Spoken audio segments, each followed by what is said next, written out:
All right, all right, all right. It looks like we are live on YouTube. 614 Startups Nation. Welcome to the first edition of After Hours. It's a new program I'm going to start doing whenever I have a scheduled podcast and I have to either reschedule for one reason or the other, and I do not have a guest. I don't usually do live broadcasts, and so this is a first time thing for me. For all of you who YouTube is showing this video to, and you like, who the heck is this guy coming up in my stream? My name is Elio Harmon. I'm the founder of 614 Startups, and we are a startup media company based in Columbus, Ohio. I have been at this media thing since 2017, and I have been learning lessons along the way. Whenever I do these live sessions, they will be lessons based on the hard knock life of entrepreneurship. The things that I've tried to do, the things that I've been able to do, the things I'm still trying to do and learning from. And so if you are an entrepreneur, whether you're in tech or you have a small business company, and you're trying to figure out how to scale to your first $10,000 of monthly recurring revenue, that's what this channel is about. It's about learning together on how to get there. Now, why $10,000? If you're a business person and if you've watched YouTube for any length of time, that seems to be a magic number that a lot of content creators talk about. They talk about getting you to your first $10,000. Well, for most people who are watching this in the United States and some other countries would be like, oh my gosh, 10,000 US dollars, that's absolutely crazy. I would be the richest man in my neighborhood of whatever country. But in the United States, with inflation being where it is, and living in a city like Columbus, Ohio, where I live, and I don't know where you guys might be out there in the world. But if you live in the States, you realize that about $10,000 a month, if managed appropriately for a vast majority of the population, gives them the financial wherewithal to give that business 100% of their time. For a lot of people who don't have really, really high cost of living, $10,000 a month, this magic number of recurring revenue, not like you hit it one time and the next month you don't, and there's some uncertainty. I mean, getting to the point where you consistently are able to earn incoming revenue of about $10,000 a month, that is going to put you in the top percentile of earners in the United States. And for many people, they could pay their mortgage, they could pay their living expenses, they could pay off debt, and they could manage some small business expenses, depending on what kind of business you have, of course, and whether or not you have employees to pay, et cetera. But if you're a solopreneur, at about 10 grand, you should be able to get to full time. So right now I have a full-time job. So I'm not doing this full time. However, I am generating revenue in my business, and I've targeted that 10K a month myself. Now you might ask me, hey, how are you going to show me how to make 10K a month if you're not doing 10K yourself? Well, that's because I have a media company, and as a result, I have access to experts that I can call, and for many of them are able to drop what they're doing at the drop of a hat and come over here and talk to other entrepreneurs because they're looking to give back. So this is an after hours. You're going to just be hanging out with me today, and I'm just going to be talking about some of the things that I'm learning. All right. So I see some people out there. Go ahead, hit me up in the chat if there's anything that I'm saying that resonates with you. Please hit that like button. I think if you share this, more people will see it. My goal is to provide you as much value as possible. So thank you for being here. All right. What has my experience taught me about being successful? Many of you want to be successful, but success is not a term that is universal. Definitions may be universal, like you go to the dictionary and you look up success, you're going to have a definition there that's universal, right? You're looking at Webster's, it's going to be success, the same definition in every Webster's dictionary. However, success for a person needs to be personally defined because my goals and your goals are going to be different. So, number one on what I've learned that it takes to be successful is that you have to have a vision. Now, I'm saying that you've probably heard that. Most of what I'm going to say is probably not going to be brand new to you or more of a reminder. Oh my goodness, my God, Devontae is in the chat. Oh, Devontae is in the chat. All right, the chat is about to go all the way up. Devontae, what's up, man? I appreciate you commenting. It's been a long time. I did see, and I missed it. Sometimes the algorithms, they feed me information a little bit late. I saw that you had an event this morning. I hope it went well. I'm sorry I couldn't be there. You're always supporting me, man. I got to pay that back to you. All right. So, vision. What is your definition of success? Like when you close your eyes and you imagine your perfect scenario, and I'm not talking just about material things. I mean, material things come and go. What I'm talking about is a vision of your life where you're on your deathbed and you look back at how you spent your limited time. What would make you proud?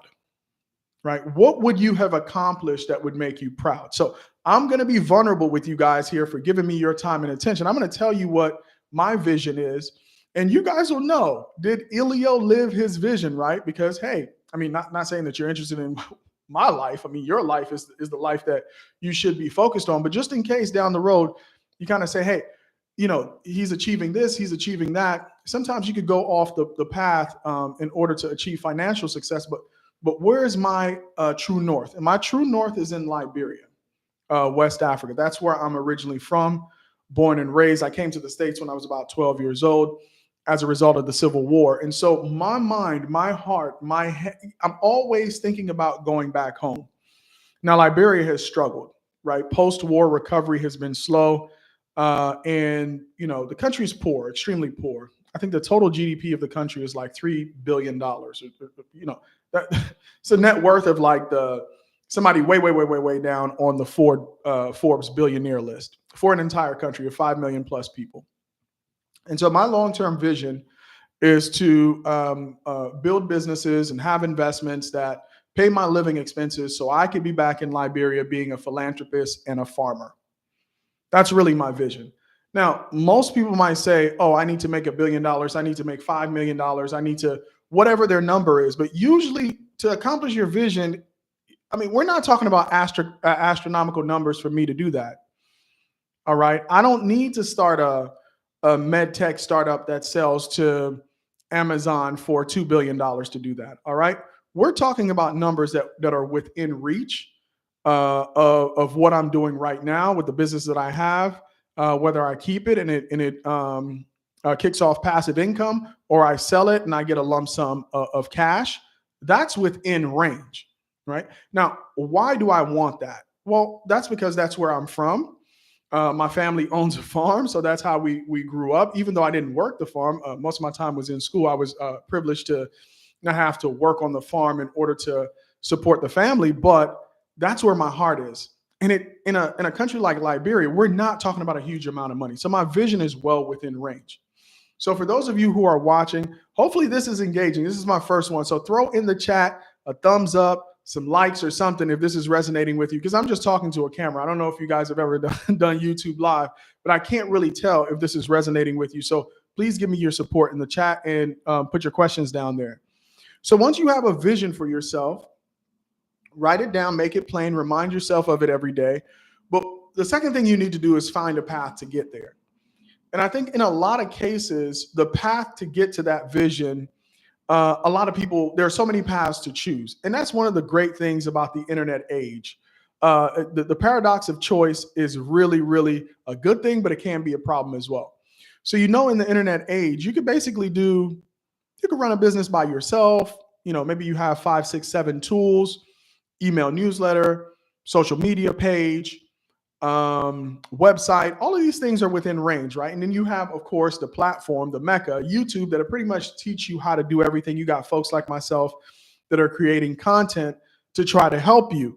So part of the problem is that people can't choose a path. So with me, I had to just settle into the fact that I've chosen the path and media is going to be my path. Now, why is that? Well, the way I knew that media was my path is because I've been doing this since 2017. And it hasn't always been something that was cash positive. So I had to put my own money into it to improve the quality, to keep investing in the company, et cetera. All the things that you hear business owners having to do when they really believe in something. And that's how I knew I was on the right path, because I was willing to continue to do that without the short-term gratification.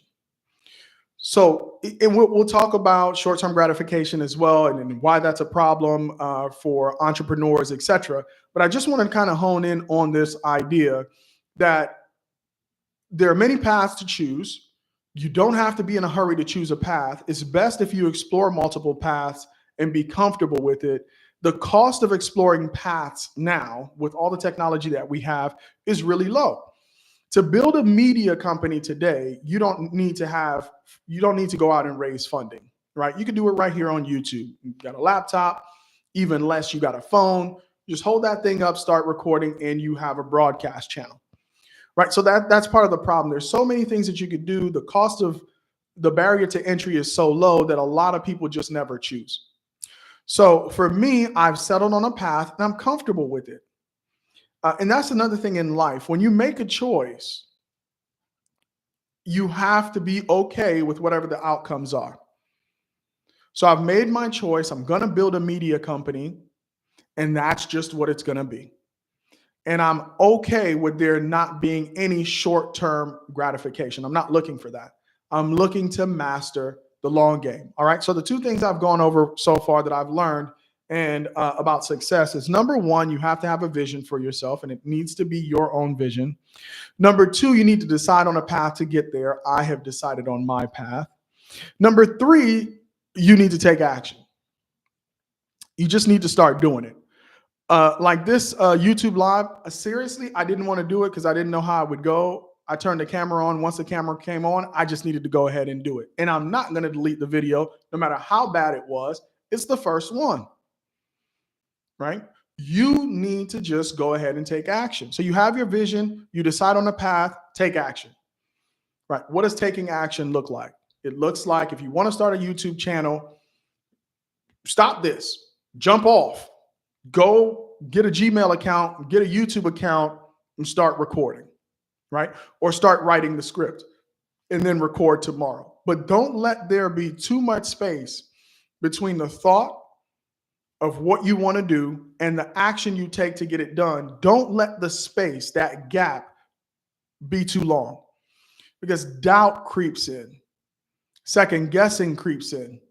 And for a lot of us, we haven't done the positive self-talk, the therapy to deal with insecurities. We haven't done that work yet, right? Where maybe you could sit with an idea and come what may, you'll still have the self-discipline to do it. Many of us don't have it. So that's why I'm recommending take action. And whether you think you have self-discipline or not, you still need to be in the habit of taking action.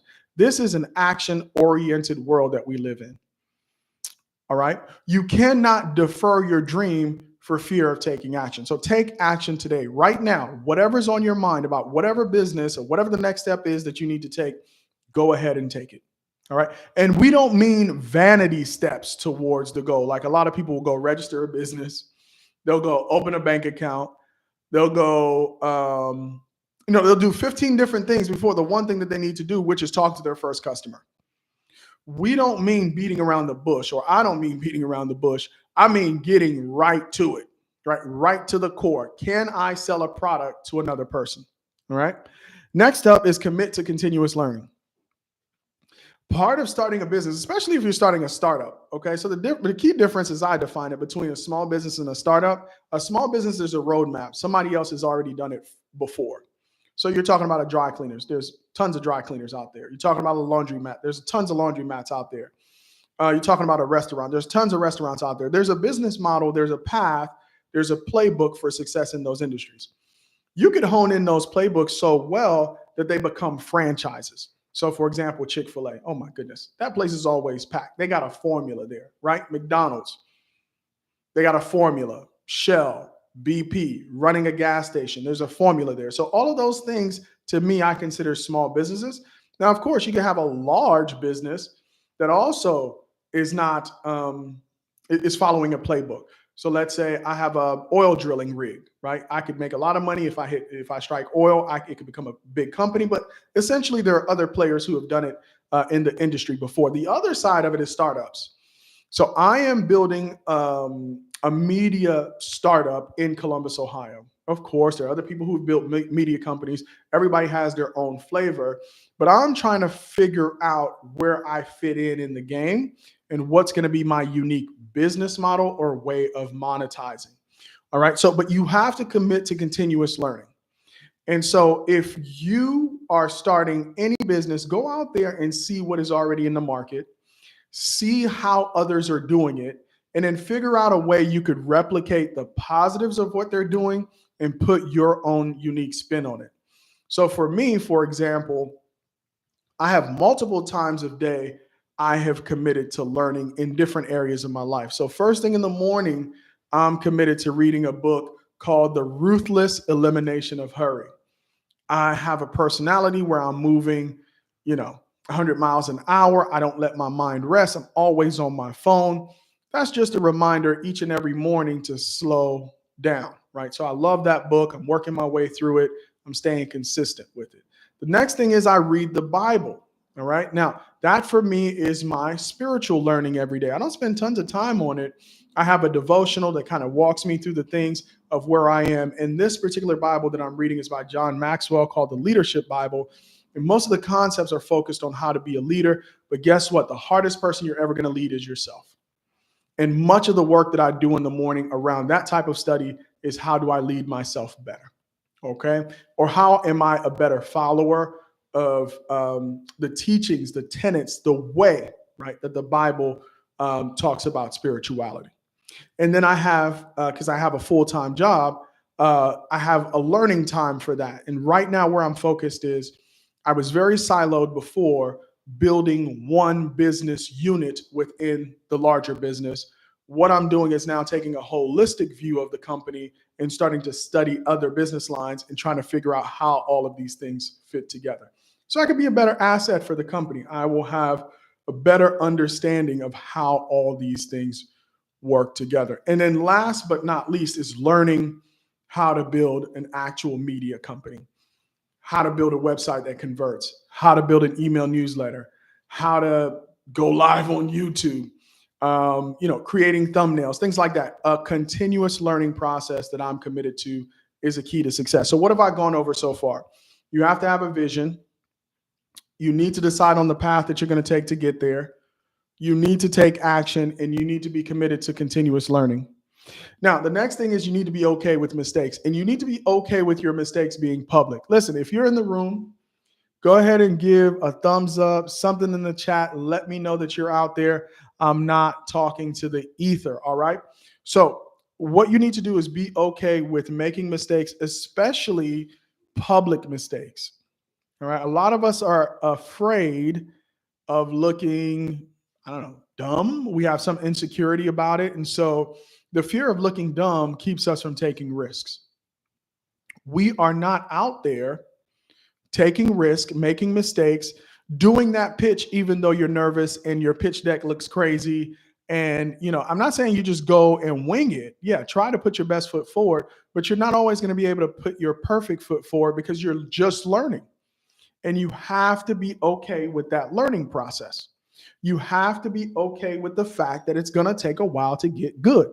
You're not going to be the Kansas City Chiefs winning the Super Bowl the first time you step on the field. That takes a lot of work. What you are watching is a lot of time, a lot of mistakes, but a focus on the fundamentals until you get as close to perfection as possible. All right, we're going to keep going here. So we're okay with making mistakes. That's how you learn, right? You're not going to just learn from the wins. You're also going to learn from the losses. And sometimes the contemplation caused by taking a loss is usually more beneficial than the wins, okay? Next, after being okay with making mistakes, is stay disciplined and consistent.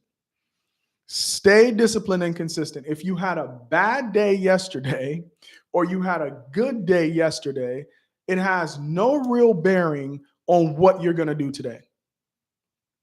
Today is a day tight compartment for you to make progress in your life and in your business, you need to be consistent with those promises that you're making yourself and the strategies you intend to employ in order to scale your business and improve your life. This is the biggest place where I used to fall down, is around discipline and consistency. Now I prioritize discipline and consistency. And one of the ways that I know I need to do something is when I don't feel like doing it. I'm going to say that again. The way I know I need to do something is when I don't feel like doing it. That usually points me in the direction of where I need to take action, whether that's working out. Like I missed my workout this morning. It's Eastern time, 7 o'clock in the evening. I could easily go home, have dinner, and go to sleep, but I'm not going to let myself go out like that. I'm not going to miss my workout today. Why? Because I need to stay consistent. I know the results, right? The long term, the long game are going to pay off in spades just by me making this decision to do that workout tonight. So ask yourself, you want to be successful, but how disciplined and consistent are you? How disciplined and consistent are you? Right? Think about that and work on that, because you could essentially begin the journey towards your vision simply by honing in on those two things, discipline and consistency, doing it whether you feel like it or not, and you do it day in and day out. Next up, work hard. My goodness, I did not understand what it meant to work hard.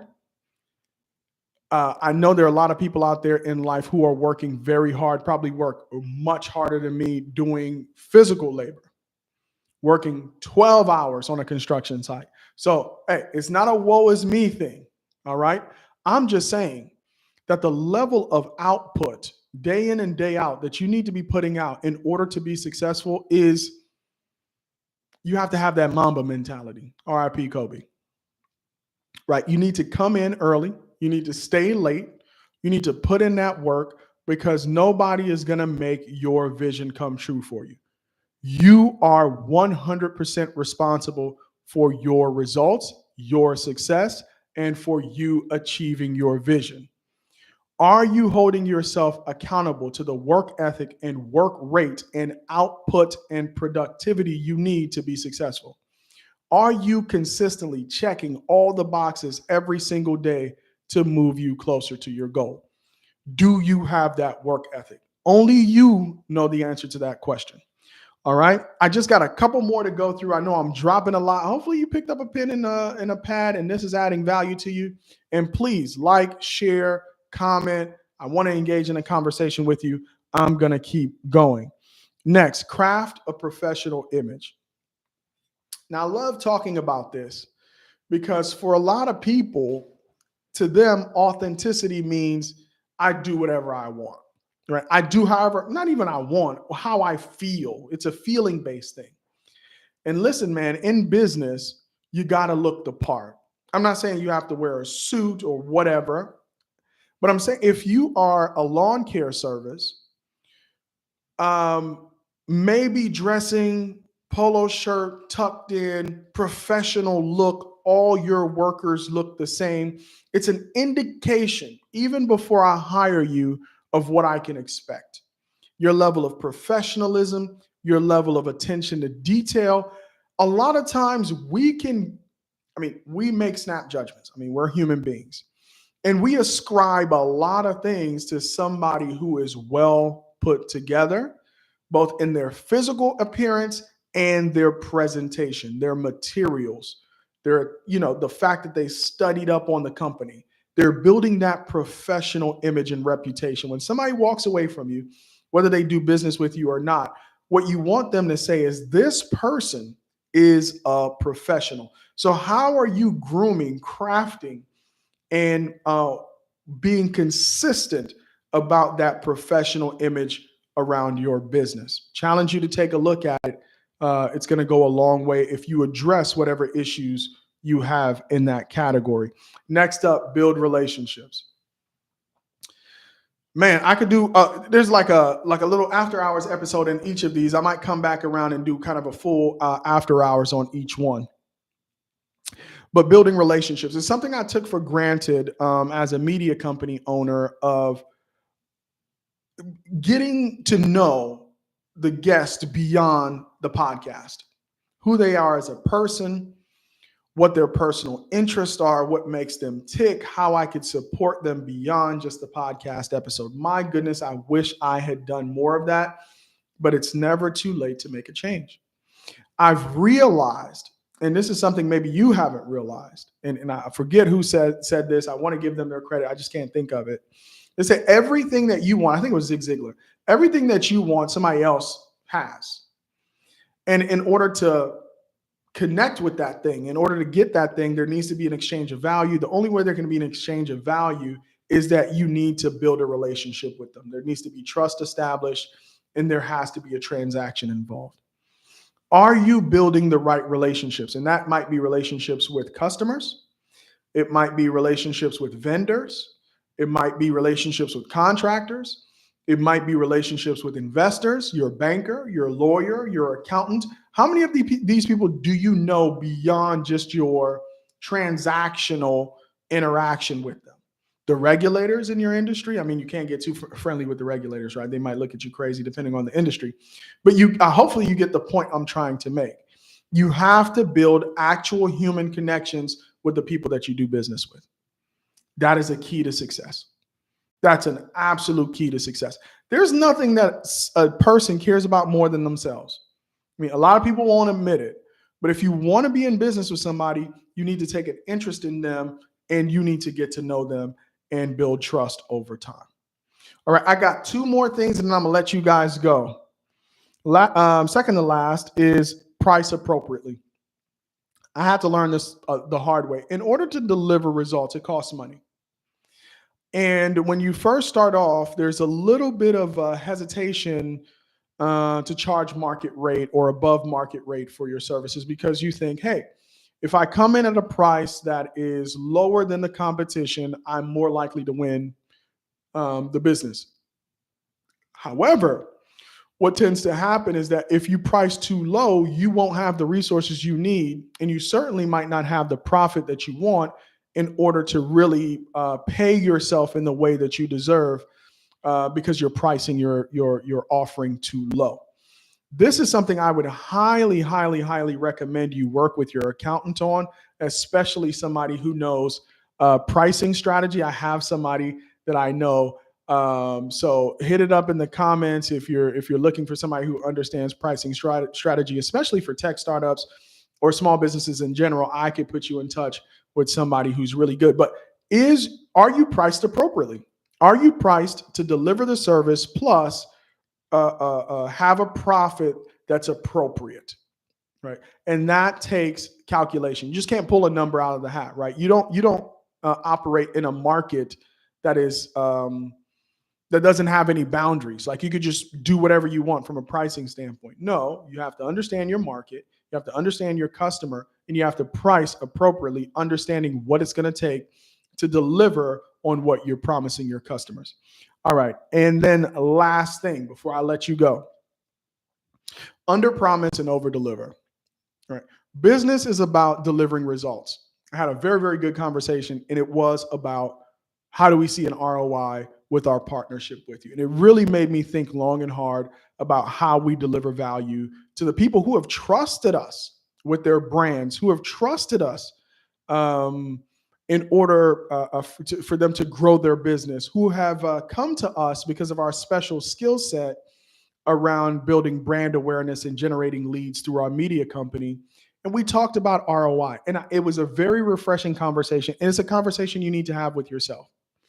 Are you under promising and over delivering results? You will never go out of business if you're priced appropriately, you operate professionally, and you're under promising and over delivering on the value of your offering consistently. Not just a fluke. You have a system by which you consistently deliver a professional, appropriately priced value to your customer. All right, so those were just my few thoughts. I don't see anybody in the chat, so I'm just going to go ahead and end the stream. You guys can feel free to comment later. I'm going to get an alert when there is a comment. Please like, subscribe, and share. Until next time, peace.